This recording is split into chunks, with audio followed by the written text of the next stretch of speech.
ঢাকার অপরাধ জগতের ত্রাস শীর্ষ সন্ত্রাসী সুব্রত বাইনকে আটক করেছে সেনাবাহিনী। সকালে কুষ্টিয়া শহরের কালীশঙ্করপুর এলাকায় ৩ ঘন্টার এক শ্বাসরুদ্ধকর অভিযানে সহযোগী মোল্লা মাসুদ সহ তাকে আটক করা হয়। সেনাবাহিনীর পক্ষ থেকে বিকেলে ঢাকা সেনানিবাসে সংবাদ সম্মেলনে এসব তথ্য জানানো হয়। এর আগে কালীশঙ্করপুর এলাকার স্থানীয় বাসিন্দারা জানান, গেল ১.৫ মাস আগে কালীশঙ্করপুর সোনার বাংলা সড়ক এলাকার মৃত মীর মহিউদ্দিনের বাড়ির নিচতলা ভাড়া নেয় ২ যুবক। ওই বাড়িতেই থাকতেন তারা। বাড়ির নিচতলা ভাড়া নেওয়ার পর থেকে বাড়ির দরজা জানালা খুলতে দেখেননি স্থানীয় বাসিন্দারা।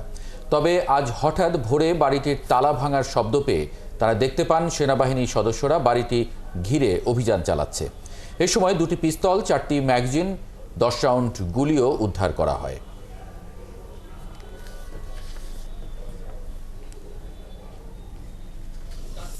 ভোর ৫টা থেকে শুরু হওয়া কুষ্টিয়া এবং হাতিরঝিলে পরিচালিত সাঁড়াশি অভিযানে 46 ইন্ডিপেন্ডেন্ট ইনফ্যান্ট্রি ব্রিগেড একটি ইউনিট গোপন তথ্যের ভিত্তিতে সফলভাবে ২ জন শীর্ষ সন্ত্রাসী এবং তাদের ২ জন সহযোগীকে গ্রেফতার করতে সক্ষম হয়। গ্রেফতারকৃত সন্ত্রাসীরা হল সুব্রত বাইন ওরফে ফতে আলী, আবু রাসেল মাসুদ ওরফে মোল্লা মাসুদ, শুটার আরাফাত এবং শরীফ। অভিযান চলাকালে তাদের কাছ থেকে উদ্ধার করা হয়েছে 5টি বিদেশি পিস্তল, 10টি ম্যাগাজিন, 53 রাউন্ড অ্যামুনিশন এবং একটি স্যাটেলাইট ফোন।